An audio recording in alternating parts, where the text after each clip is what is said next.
Because of her ecstatic love and affection for Krishna and Balaram, milk flowed from her breasts. Purport: the word ajo havit means calling them again and again.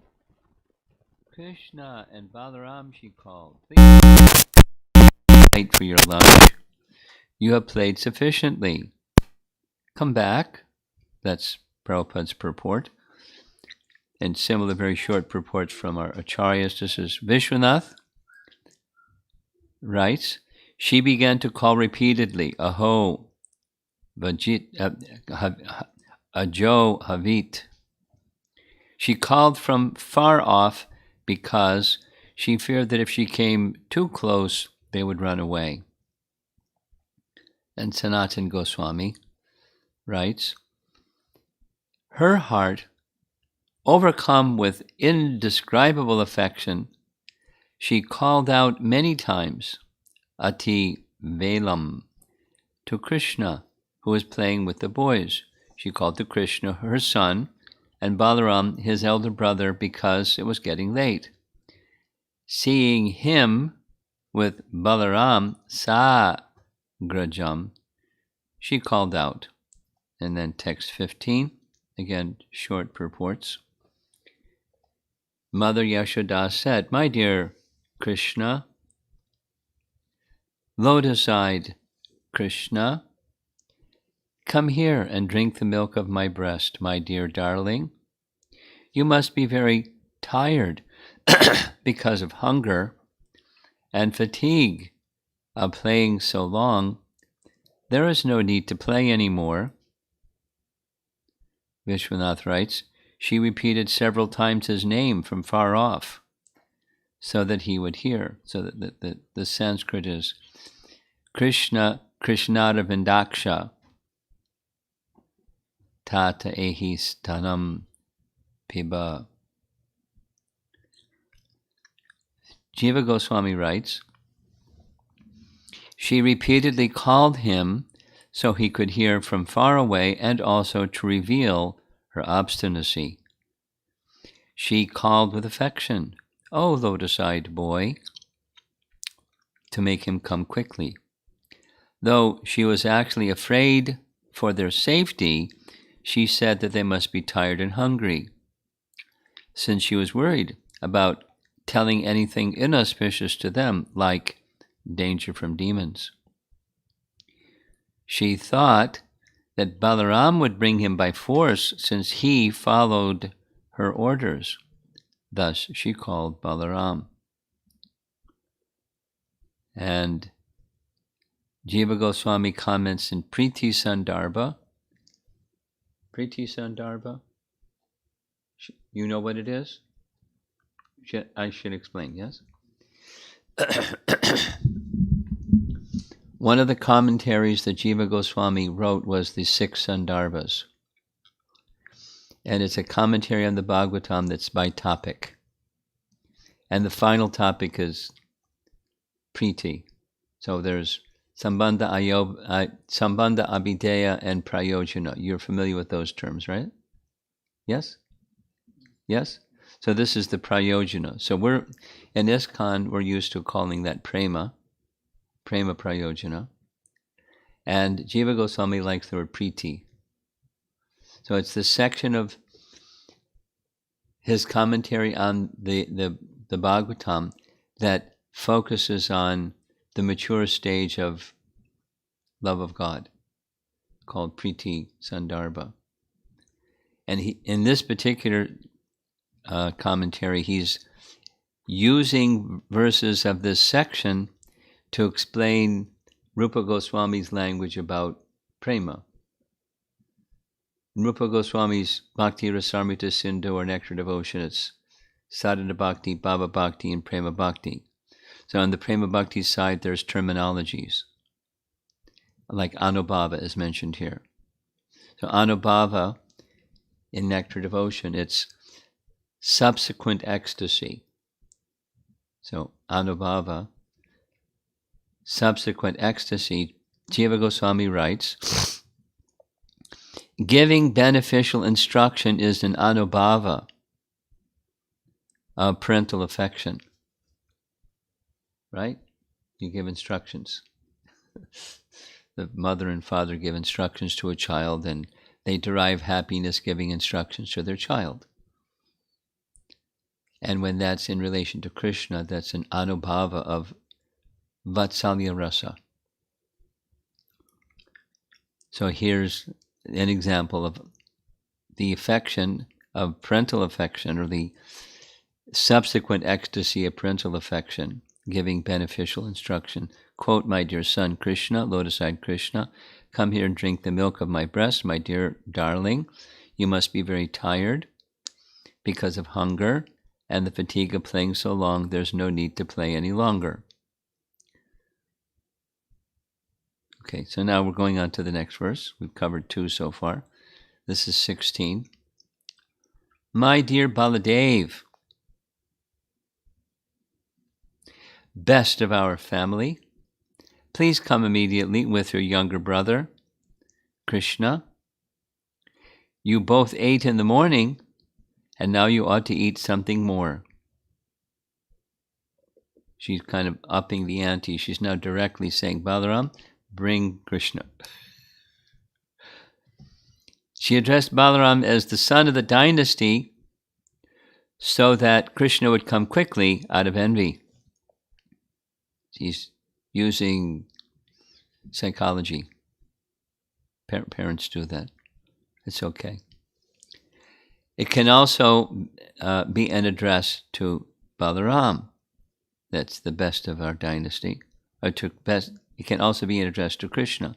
Another version, this other version thing is, from time to time our commentators will say, of the different versions of the Bhagavatam, other than the ones that Gaudiya tradition accepts, there are other versions of the Bhagavatam that have slight variations, and this other version says, Krida Shranto hi Putraka. O son, you are tired from playing. Putraka, little son, indicates a show of mercy out of affection.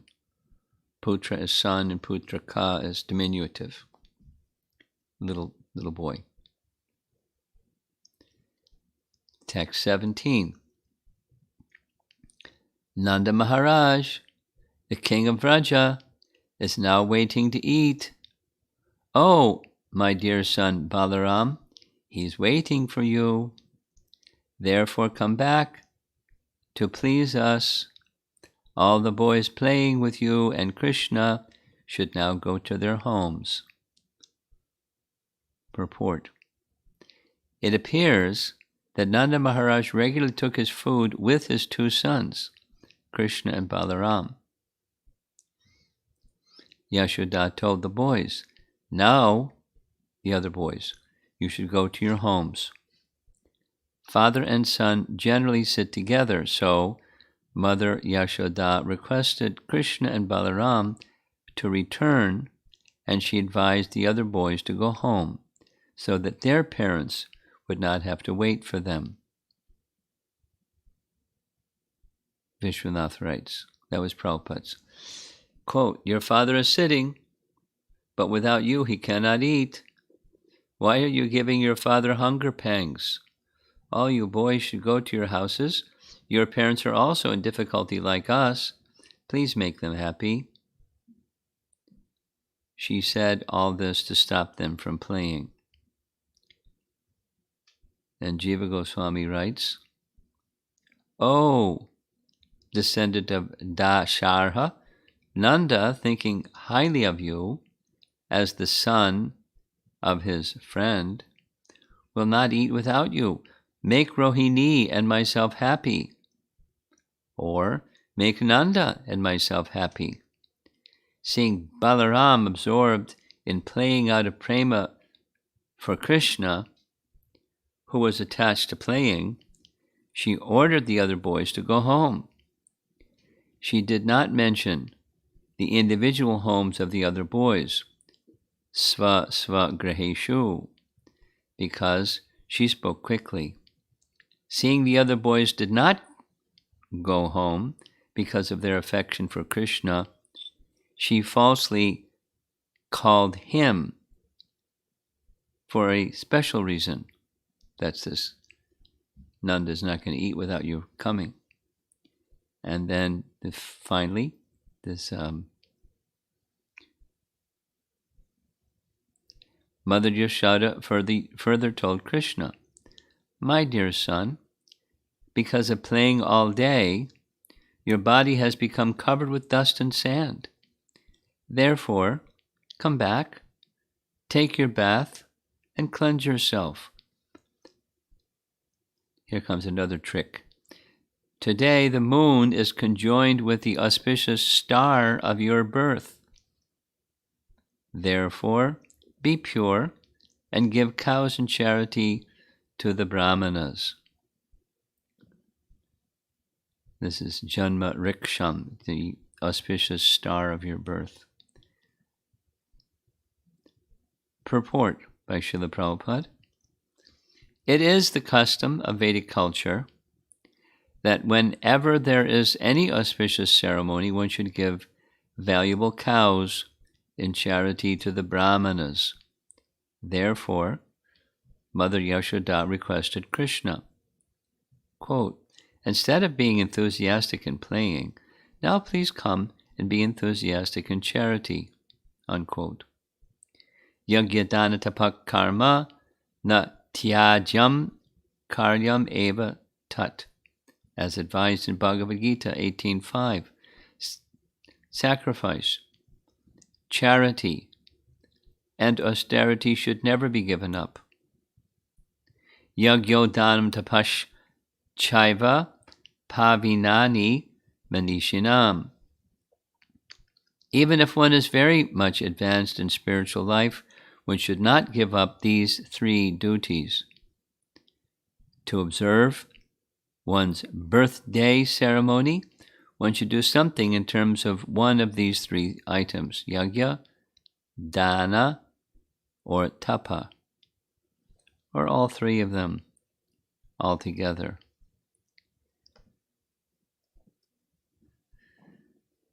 Prabhupada doesn't waste any time in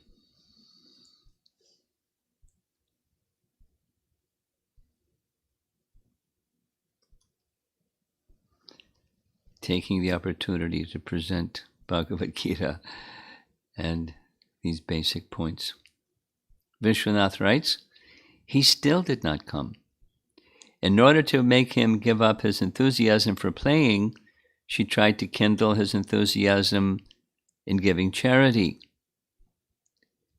Jiva Goswami writes, take your bath according to the rules. She made him excited since he was enthusiastic to give gifts. Clean yourself since the moon is in your birth constellation. You are constantly growing. When he still did not come, she showed that the other boys had now gone home to make him envious. Child psychology. Sanatana Goswami writes, seeing that the other boys could give up playing because of affection for Krishna, she explained a special purpose in going home. I think maybe it's could not give up playing. You have to bathe completely. This should be done with water purified by mantras chanted by Brahmanas, because today the moon is in Rohini constellation. Goal is explained. You have to be pure by bathing in order to give gifts to Brahmanas. And the final commentary here, Vishwanath writes, but Krishna did not come. Then Yasoda tried to kindle his interest in giving charity.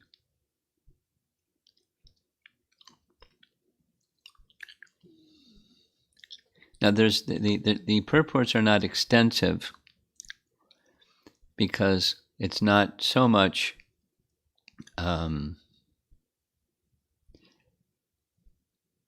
lesson time where Krishna is performing some pastime to teach a lesson to this devotee or that devotee. Rather, all the commentary preceding is just flowing here. It's the unique parental affection of Mother Yasoda for Krishna in his childhood pastimes. It's not that when he stopped his childhood, her affection diminished or something. It's just the focus during childhood is there with mother and father, and particularly with mother. Repeatedly, attention goes to Mother Yashoda's love as being even more intense or more complete, or she had more opportunity to be with Krishna throughout the day than Nanda did, and so her love is extolled or praised in special ways. And this is no exception. Rohini had affection for Krishna and Balaram. Mother Yashoda's affection was even greater than Rohini's affection. That's been indicated. She's a very special personality in Krishna's pastimes.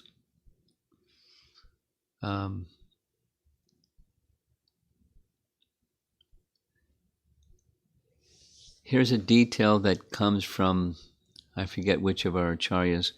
When we celebrate the Damodar Leela, we commonly refer to it as Radha Damodar, but it's actually Yashoda Damodar Leela. And there's a Radha Damodar Leela. And I can't remember exactly how it goes, but something like this. Krishna, Radha had become angry with Krishna, as she would sometimes do, and she was sulking and doing her Man Leela, something like that, and Krishna was trying to persuade her to stop her anger, and he described that there would be a pastime, I forget, there was some exchange. There would be some pastime when she would try to bind him also with rope, and thus the term Radha Damodar became known through that pastime. I'll have to look it up to get the exact, how the flow goes. But Mother Yasoda, so as much as we, in our Gaudiya tradition, rightly so, honor Radha in a special way, Uddhava honored Radha in a special way, the whole of the Bhagavatam does. There's many chapters preceding the young gopis in appreciating Mother Yasoda's love for Krishna. And from her, then, all of the other elder cowherd women. The exceptional love of Mother Yasoda influenced and elevated the love of all the cowherd women, the gopis. It's so very, very nurturing to that particular rasa, their love for him, Mother Yasoda's love for him. So it gets a lot of focus. And two other things. She's clever. Now, whether it's a fact that the Rohini star, the Rohini constellation, the moon was passing through that particular constellation or not, we don't know. Maybe it's somewhere and written by our acharyas, we know. But she's using what mother and father sometimes have to do to get their children to do what the children are supposed to do, is make up stories. You know the How Balau story? The How Balau, you know that one? This is in Nandagram, when you go visit Vrindavan, you go up to the hill of Nandagram, and you see, that there's a big terrace up there along with the temple and so forth. And the backside, or if you're down below, you walk around and circumambulate. There's a place where Nanda would do his worship of Lord Narayan, etc. And there's figures that now have been stolen, but there's 2 of them remaining, where the boys were playing, and Mother Yasoda came down to get them to have their meal, and she said, "Look out! The How Balau are coming!" And then she started running. And so, and Krishna went, "What's How Balau?" And she said, they have sharp teeth and big claws, and they're roaring, "Look out!" And she started running again. So they, following the affection of Mother Yasoda, they went running after Mother Yasoda. They would come and have their lunch. So there was some stone figures of the How Balau.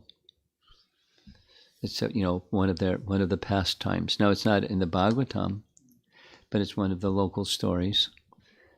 And I don't know if it was something that was spoken by our acharyas in their commentaries, but so she would do different things to get Krishna to follow her motherly affection and service, because he was very mischievous and very naughty, as Prabhupada would sometimes say. And that being a sign of his naughtiness of a child is a sign of intelligence. So Krishna was naughty, and she had to do things to get him. But it was the play. So can devotee parents do those things? Sometimes that question comes up. And he could do those things because he's the absolute truth. And if one does something not to imitate the activities of great personalities like Mother Yasoda, but for the purpose of pleasing Krishna, that's the guideline of anything that you may do as a parent or anybody. At least we know that Mother Yasoda made up stories sometimes to bring Krishna to the position of protection and well-being. So this thing with the moon passing through the Rohini constellation, my understanding of what that's all about is the 27 nakshatras that deal with phases of the moon. And each month, the moon passes through 27 of them, and that makes the phases of the moon. It's a detail. There's 28. I don't know exactly how this works, but two of them are practically the same or nearly the same and overlapping mostly. So then it's considered 27, and that's the lunar calendar. And so the moon is passing through that particular constellation when a child is born, in this case Krishna, and I don't know, but here it's saying the Rohini constellation, that's the nakshatra.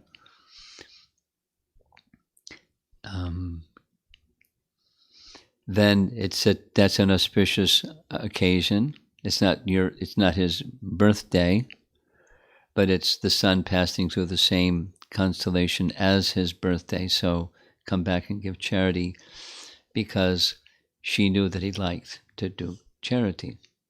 Mothers know the propensity of their children, and so she's encouraging him that way, because it wasn't working just to say, come back, you must be hungry. It wasn't working to say, come back because Nanda's fasting. So she tried another angle. Come back so you can give charity, and you have to take a bath to do the charity.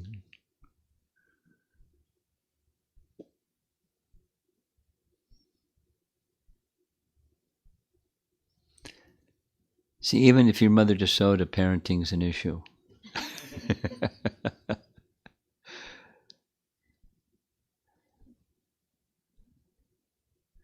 But it's all ecstatic because Krishna's at the center.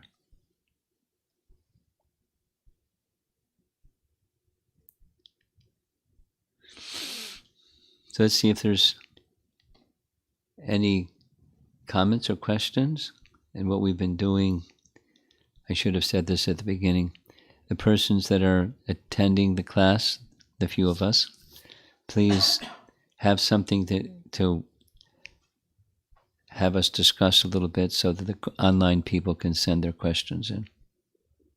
Anything at all under the sun. It hasn't set yet. Hare Krishna Maharaj. Thank you so much for so wonderful.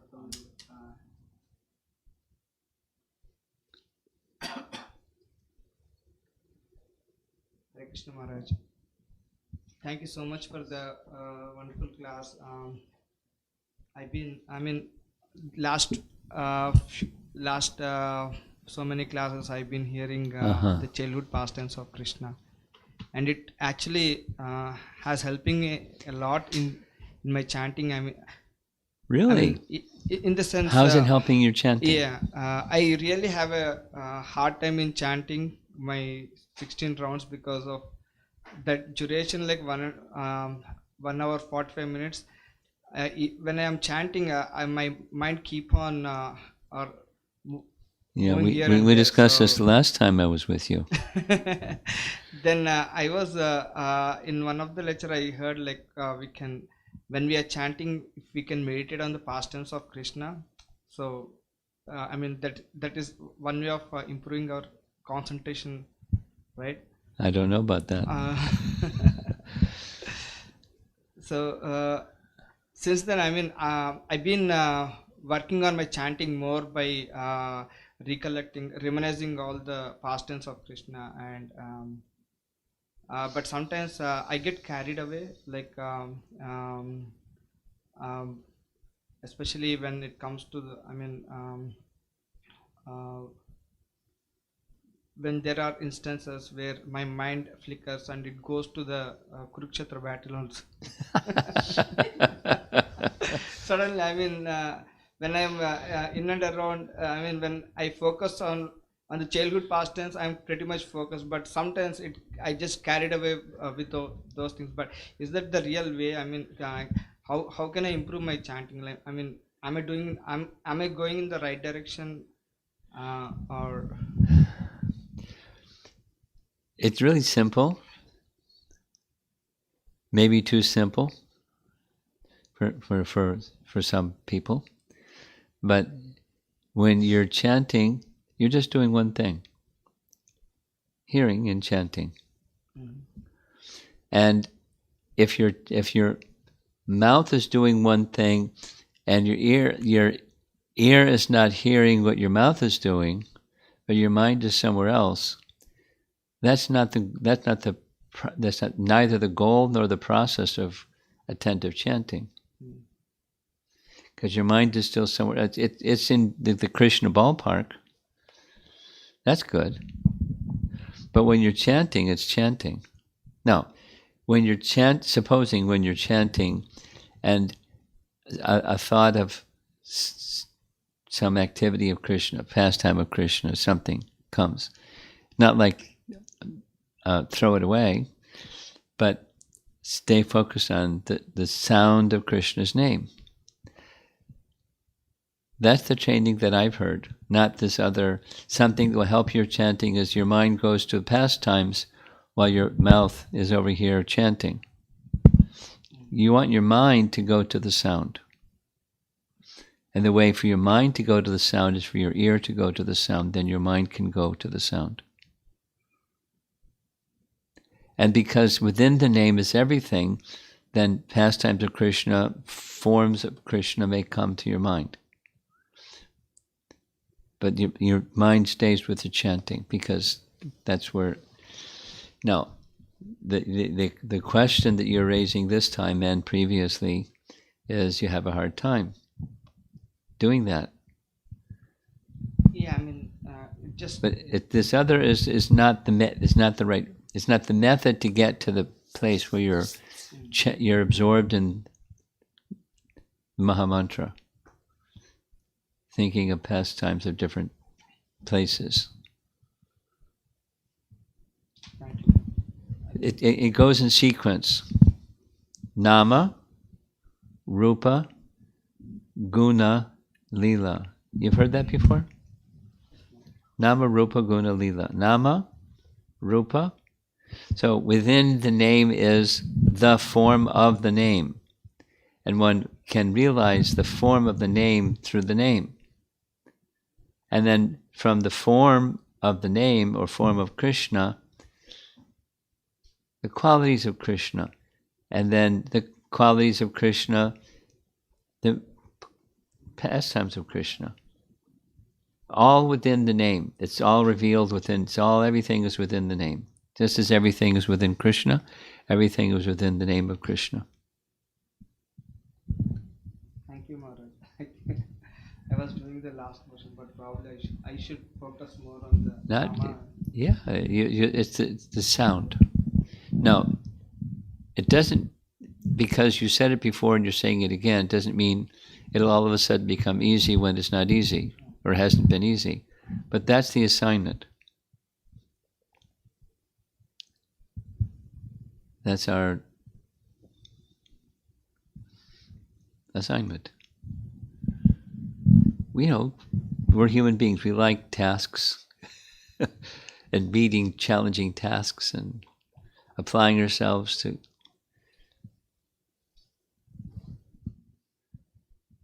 I mean, to learn whatever it is that's your profession, you probably spent years studying a certain field in order to become proficient in what your profession now is.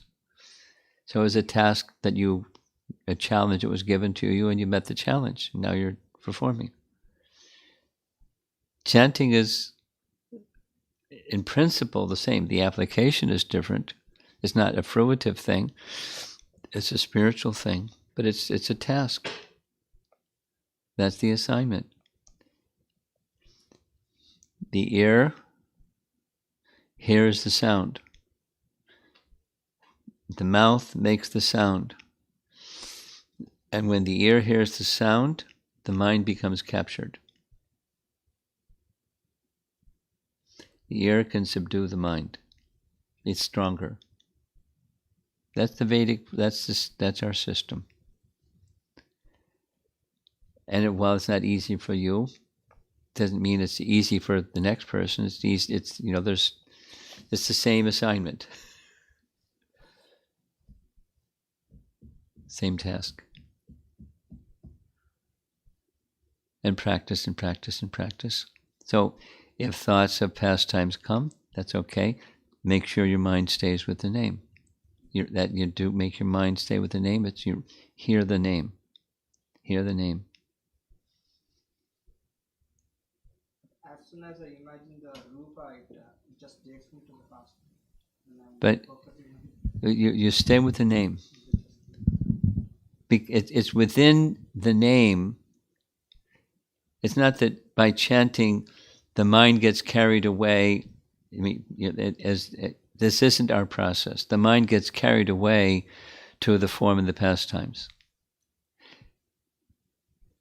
It's all within the name. The other is the flickering mind. The mind becomes stunned.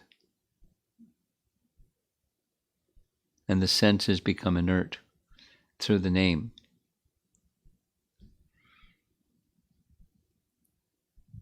And the mind doesn't go anywhere because it's stunned through the sound of the name. Takes practice, but that's not this other. The other is distracted mind. And fortunately, if the distracted mind is going to those things instead of planning your day or remembering past things that you were misfortunate or future things that you have to make arrangements for, that's, instead of being present with the name. it's the modes of nature moving the mind. So stay with the name. That's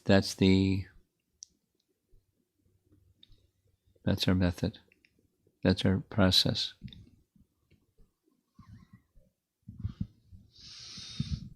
No, there's no shortcut.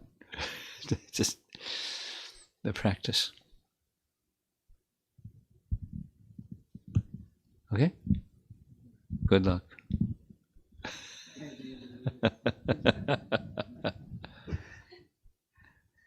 Anything else? Yeah? Hare Krishna Maharaj. Hare Krishna. In one of your class, I heard like Lord is controlled by devotees. He's controlled by the love of the devotees. Lord is controlled by the love of the devotees. Yes. So, what should be the qualities of a person who is called as a devotee? What should be the qualities of a person? The principal quality is wanting to please Krishna. And then there's different ways of saying this. I'll use two different models. They're both Rupa Goswami models. In scripture, there are 26 primary qualities of a devotee, but of those 26 qualities, one is called principal, the other are marginal. Okay? Mm-hmm. And so I could say what some of the other qualities are, but the principal one is Krishna Eka Sharana. That's easy. Krishna Eka Sharana. That's the principal quality of a devotee. So what is Sharana? That has its meaning. Taking shelter. There's 6 limbs of surrender. Sharanagati. You're familiar with that? Mm-hmm. Yes. Okay. So the Krishna Eka Sharana. And then the others follow the 26. When the principal, then the other the marginal ones follow. The cart pulls the horse, or the horse pulls the cart? The horse pulls the cart. So the horse is Krishna Eka Sharana. And what's in the cart is all the other qualities of a devotee. They follow that one. What are the marginal qualities? Can you explain? Simplicity. Mm-hmm. Cleanliness, compassion, truthfulness, very similar to Brahminical qualities. Samadhammakta pakshocham. So to list them is one thing. To describe them is another thing, and to manifest them is yet another thing. If you want to know the list and the description of the list, that's something you're interested in. Sasrup Maharaj wrote a book on the 26 qualities of a devotee, and the Gitanagari Press published it. There's soft copies. She can send you a soft copy. Okay. And so that's what you're. See, here's another reference place. Bhagavad Gita, chapter 13, text 8 through 12. Bhagavad Gita, chapter 13, text 8 through 12. And it gives similar qualities. Now, the question that Arjuna is asking is, what is knowledge? And you look at the list and its qualities. So one who has knowledge has qualities. One who has Krishna Eka Sharana has qualities. Because that's knowledge, taking shelter of Krishna alone. Now, the Sanskrit in that verse is different than Rupa Goswami's.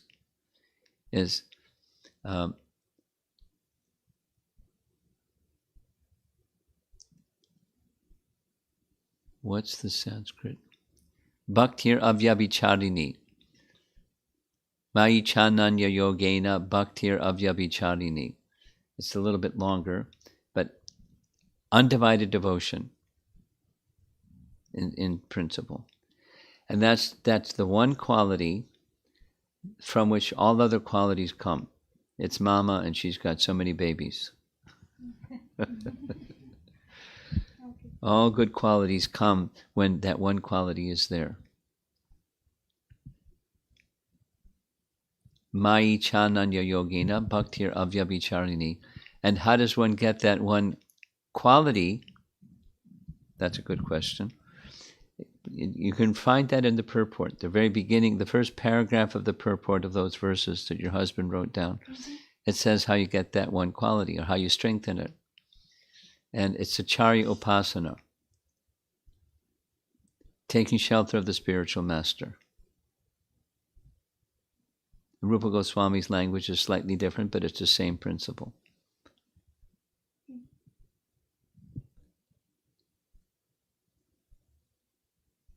Guru Padashraya is his phrase.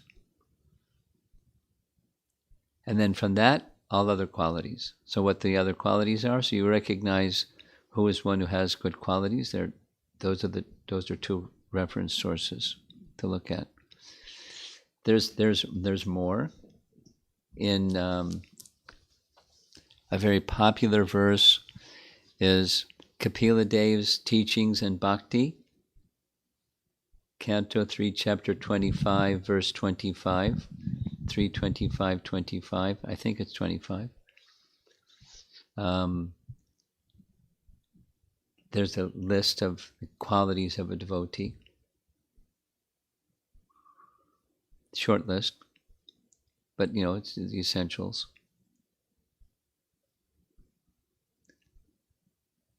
But they're all resting upon one thing. Bhakti. Exclusive devotion, exclusive dedication of service to Krishna. So now back to where the question is coming from. Krishna is attracted to that. He's more than attracted. He's controlled by that. Which means he's controlled by Radharani. Although Radharani is his pleasure potency, Radharani controls Krishna. And he likes.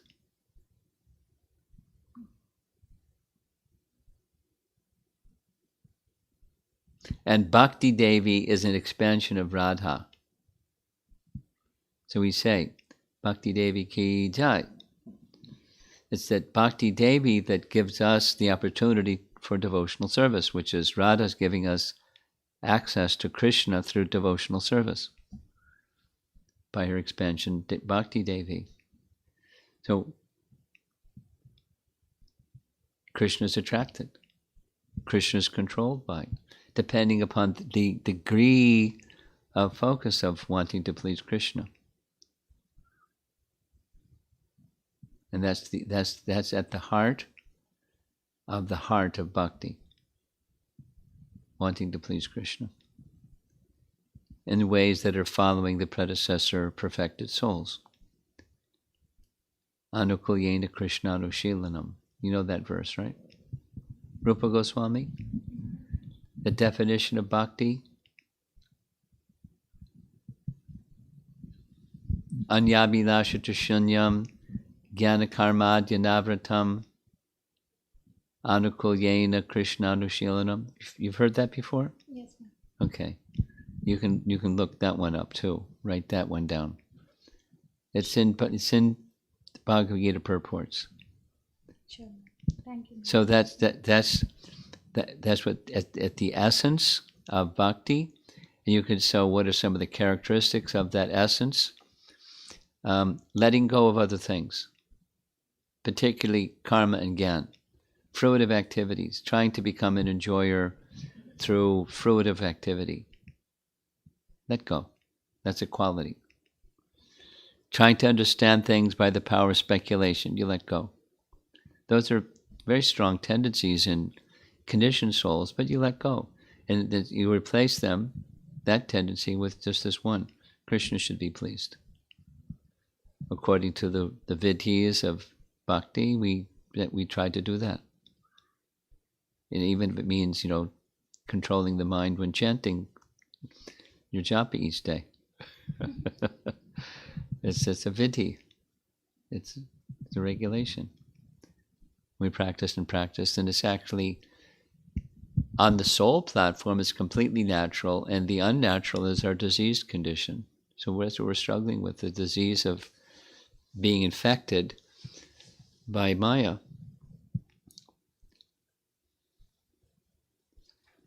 So, okay. Thank you, Maharaj. Harish Maharaj, please accept my humble obeisances. Hare Krishna. Thank you for the nice pastimes of Krishna. I have a question, like you mentioned about the Preet Sandarbha, and this is one of the 6 Sandarbhas, like Shat Sandarbha. Yes. So I'm just curious, like what the other 5? What's the structure? Sure. Yeah. Sure. 5, and then I'm guessing like they all fall into one of those 3 categories of Sambandha, Correct. and Prayojana. So, you can just hold on. You're familiar with in Chaitanya Charitamrita, when Lord Chaitanya is having discussion with Prakashananda Saraswati about Vedanta. You familiar with that section? No? You know who is Prakashananda Saraswati? You know. You have an idea. He's a big Mayavadi sannyasi and had thousands of Mayavadi sannyasi followers. And when Lord Chaitanya was in Benares, they were making fun of him. Oh, he's a sannyasi and he's dancing and singing with common people. Sannyasis are supposed to be studying Vedanta Sutra. So they were criticizing. You know that, Leela. So they said, Lord Chaitanya, we know that you don't mind all these things, but we do. It hurts. So please do something. So the something he did was, some arrangement was made. He was at that very moment, somebody came and invited him for having a meal with the other sannyasis, which he would never accept, but he accepted, and they went and they had some discussion about, why are you doing this? You're a sannyasi, and sannyasis don't carry on singing and dancing in the public like this. We sit and we study Vedanta and chant Om. That's what we do. So Lord Chaitanya said, my spiritual master considered me to be a fool and said, you don't have the qualification, you just chant. And then these things happened. And so they in discussing Vedanta Sutra, Lord Chaitanya explained, it's very simple. There's 3 parts. And you find this in this section. You just go back and look at Chaitanya Charitamrita. Sambandha Abhideya Prayojana. So a little detail is, Vedanta Sutra is, there are 4 parts, but the first 2 are Sambandha, and then Prayojana, then Abhideya. That's the structure. It's the structure of the Vedas. And it's the structure of the Srimad Bhagavatam, because Bhagavatam is a commentary on Vedanta Sutra. So the Sandarbhas is a commentary on Srimad Bhagavatam, which is the commentary on Vedanta Sutra, which is a summary of all the Vedas. So it has those 3 parts divided into 6. Okay. The first 4 are Sambandha. And then number 5 is Bhakti Sandarbha. And number 6 is Priti Sandarbha. But it's the 3. Okay. And the Sambandha parts, the 4, the names of them, it starts, the first one is Tattva Sandarbha. The means of knowing anything is Pramana. So there's a Pramana Kanda, a section dealing with the means of knowing. And then the next 3 after Tattva Sandarbha are Paramatma, Bhagavat, and Krishna Sandarbha. But you'll find that described in Chaitanya Charitamrita also. I'm just giving you a little bit more. So the Priti Sandarbha is the number 6. Yeah. And it's a commentary on Srimad Bhagavatam. And even more, it's a commentary on Vedanta Sutra because of the format of how it's constructed without going into those details. Okay. Thank you, Maharaj. So let's have the online questions. This question is from Radha Vallabh Prabhu. Number 1, Krishna childhood pastimes are full of sweetness and intimacy of parental affection. So is there any other key principle or instruction in addition to sweetness?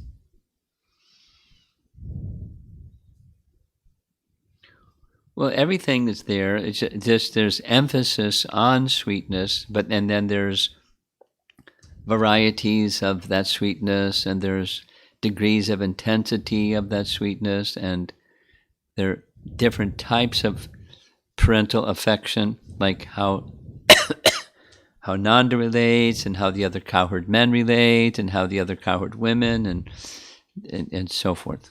So there's varieties, but there's the overriding principle is just parental affection. And the second question is, as part of parenting, we notice that teenagers have a strong need for autonomy Yeah. and making their own choices. Yep. So within Krishna conscious practices, there are honest and authentic in making certain choices rather than following some specific rules. So other than acceptances of their choice, is there any instruction for parenting to encourage deeper cultivation of bhakti practices? Yeah. Be a good example.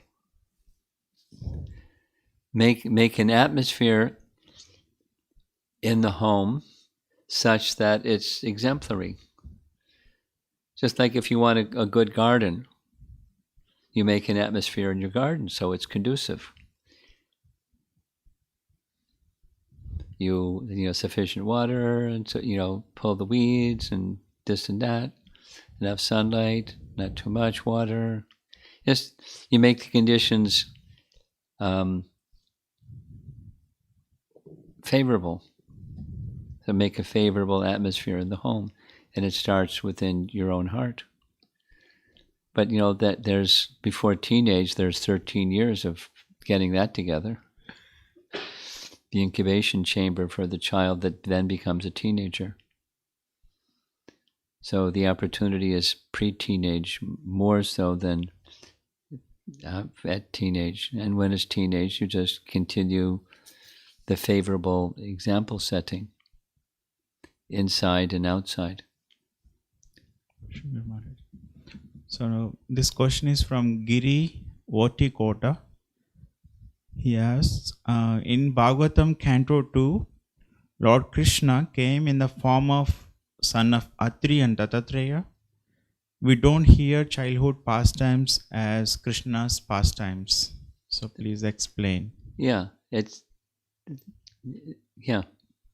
there's no explanation. It's just not given. That's all. We don't. For example, we don't hear a lot about Lord Ramachandra's childhood pastimes, and it's explicit about it. One who's interested goes to hear Krishna's pastimes. There's not a lot of the childhood pastimes. Yeah. So this question is from Tejas Prabhu from Nepal community. He asks, is every living entity or human living entity Sudra? If yes, then who is Kshatriya? The context is about how we hear that in Kali Yuga everybody is less than a Shudra quality. Yeah. So then who will remain as a Kshatriya here? People that are imitators, without naming names.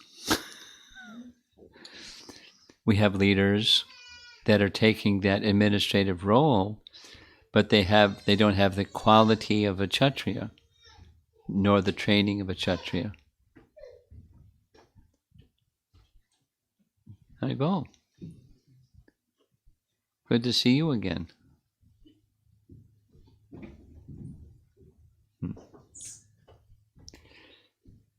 So say the same thing in a different way. There are persons in faculty positions in schools and colleges that are not brahmanas. There are persons in administrative positions within government and so forth and so on that are not Kshatriya in quality. And there are people that are engaged in Vaishya activity that don't understand the importance of protection of animals, and particularly protection of cows. We have people that are lower than Sudras populating those services or those social positions, and therefore it's chaos. I was just hearing Prabhupada recorded class in chapter 4 Bhagavad Gita, where Krishna speaks of the 4 social orders, and he told the story that in a recent visit to Calcutta, one government officer asked him, why is there so much chaos in the world today? And he said, because people aren't trained how to do what's according to their nature in such a way it conforms with Scripture. In the absence of that, it's chaos. And won't stop being chaos until that. So, but yeah, that's the answer to the person's question. So next question is from Radha Kunjbihari Prabhu. He is asking, what is the difference between imitating and following? How can I ensure not to cross that line? Well, following means we understand the principle of an elevated person, a teacher, or an exemplary, a role model type person. And imitating means I try to do what they do as they do it, and then otherwise it's following the example. Supposing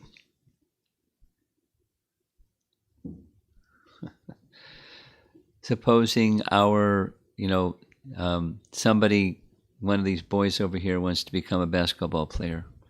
So they may have I know somebody that's a congregation member. He's really tall, but he's got his role model. I know who his role model is in a basketball field. So he doesn't try to imitate that person, but he emulates, he looks up to and admires that person, and by admiration, then things that he says and does, and the standards, the exemplary standards he sets by his actions, exactly as Krishna says, he looks up to that person. And he practices with meditating upon that role model hero. So, etc. So people, we do that naturally in the world, in our day-to-day life.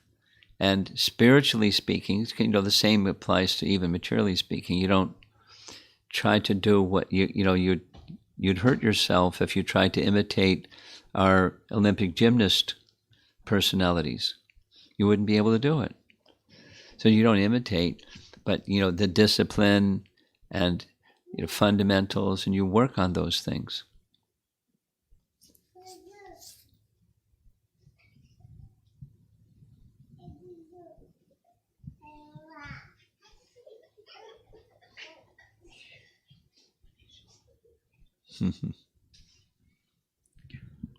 Thank you, Maharaj. The next question is from Sanchari Mataji.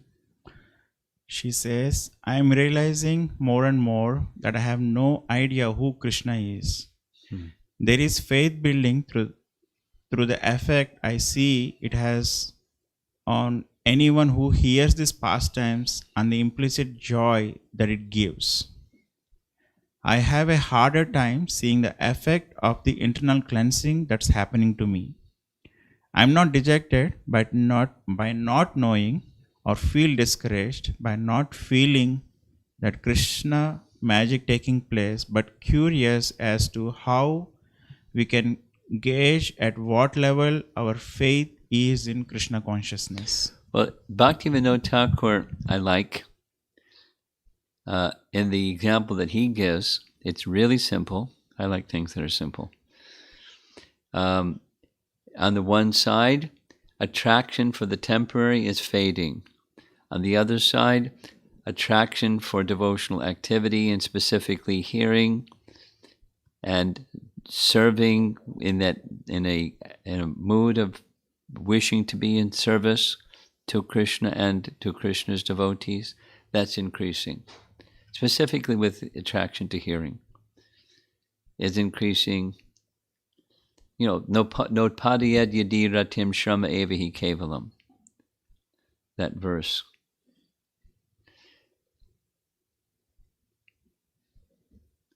Vishvaksena kata ruchi syan mahat sevaya vipra punya tirtha nishevanat. The standard is becoming attracted to hearing topics of Krishna, and with that a fading of the distraction. It's not at once, but the attraction or fascination with the temporary. Just increase of this and decrease of that.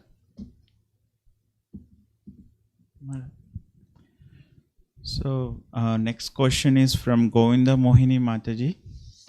She says, we see Mother Yasoda is so loving unconditionally towards Krishna and Balarama.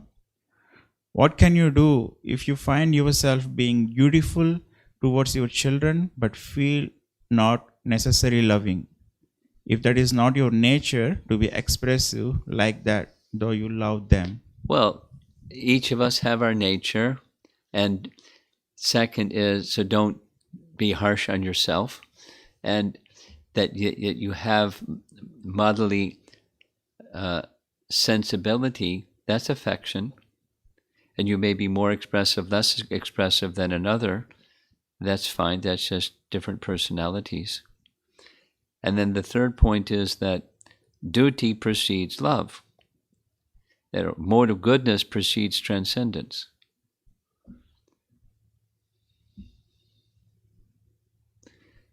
So by following nicely the hearing and chanting process, the spiritual dimension of love will increase, because the spiritual attraction for Krishna, love will increase.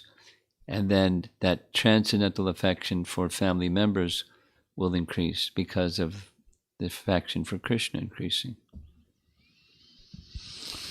So this is question from Vaishnav, Lileshwari Mata's son.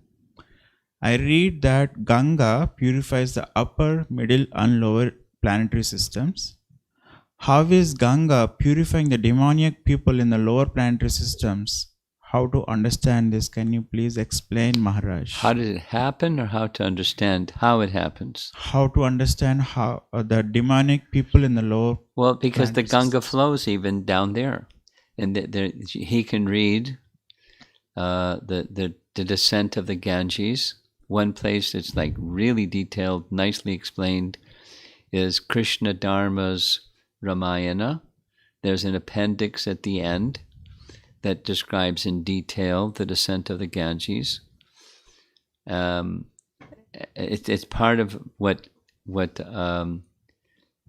is described by Vishwamitra Muni to Ram and Lakshman, but it's in the appendix, and the King Sagara bringing his sons, etc., etc. So it's Bhagirati, the descendant of King Sagara, and the whole thing is described of how the Ganges is brought down to the lowest regions of Earth.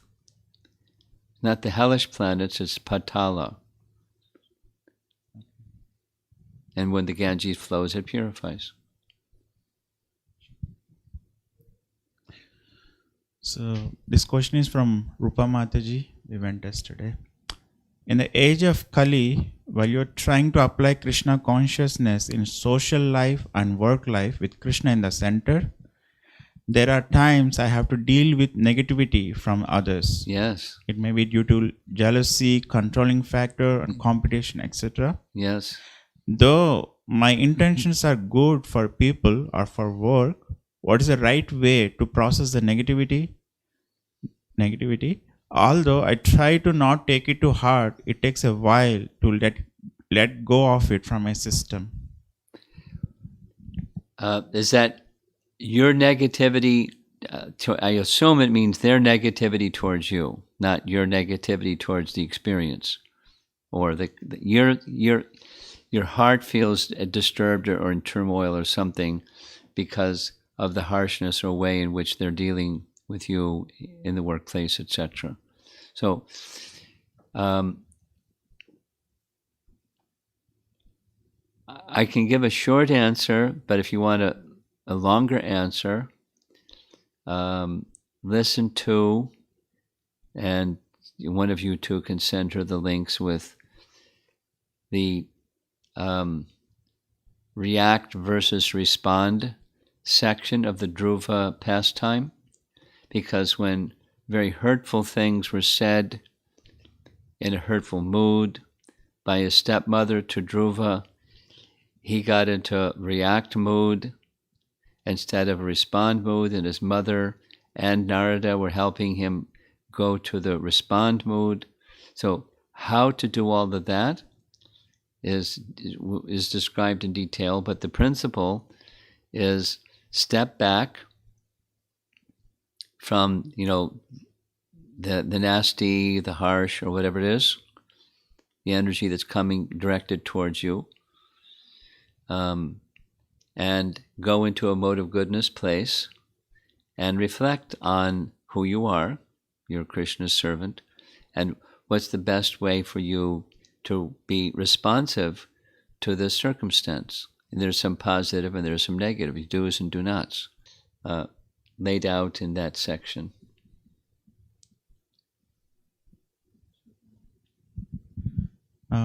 This question is from Harikata Mataji from West Coast. Harikata Mata's daughter Gopi, she's about 6 years, like that. How do demigods go to Brahmaloka?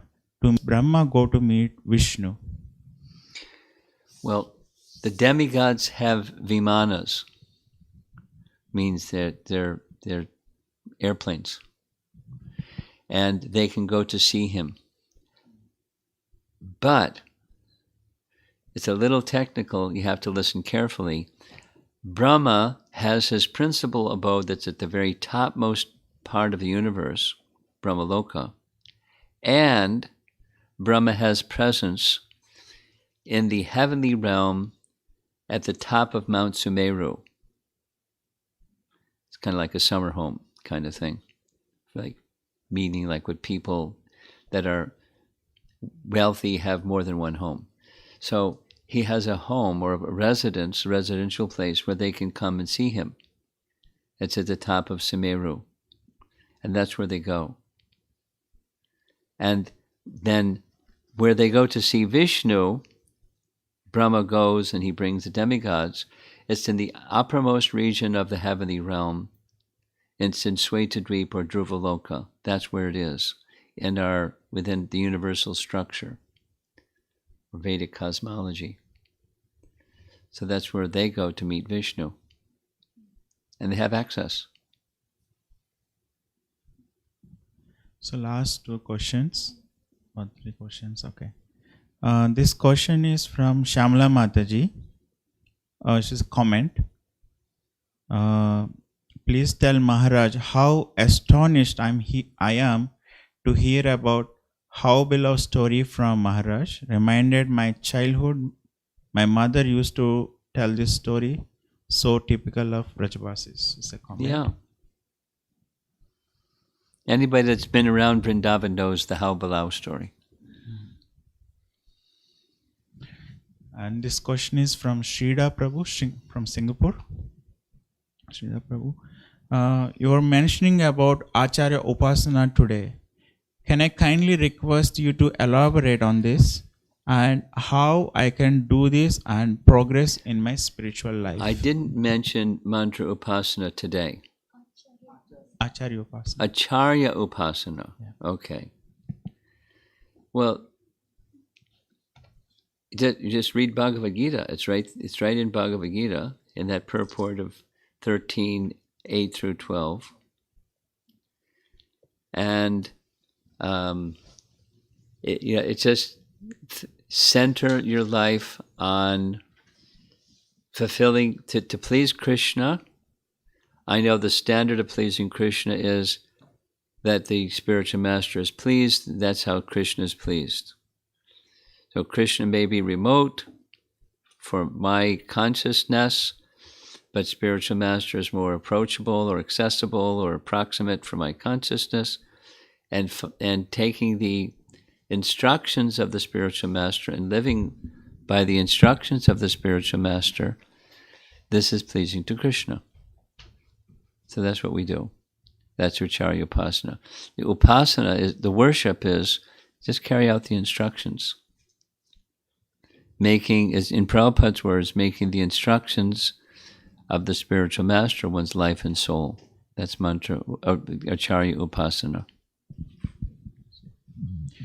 And this is from Tarani Radha Mataji. She asks, please, can you explain how we can expedite our spiritual journey to reach our goal and maximize this human life, as our life is very short? This is the process of bhakti is the answer to that one. Follow the process of bhakti. Broad questions get a broad answer. Go ahead. And I think this is the final one. Adishakti Mataji was asking, while serving pure devotees, what instruction should we keep in consciousness so we can serve from heart without offenses and have service mode? Well, again, that's a broad question. It gets the broad answer. You stay focused on that which is the instruction and you guard against offense. And the most important means to achieve that is how you chant the Mahamantra. Right?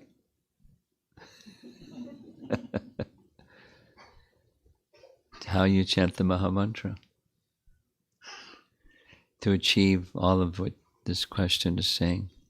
So you really invest a lot of energy in how you're chanting the mantra, Mahamantra, every day. Every day, every day, every day, every day, every day. Right? Invest carefully in that. And then the other activities of hearing, and the other side, carefully guard against offense. But that's part of carefully chanting and carefully hearing. Okay? Hare Krishna. Prabhupada ki jai.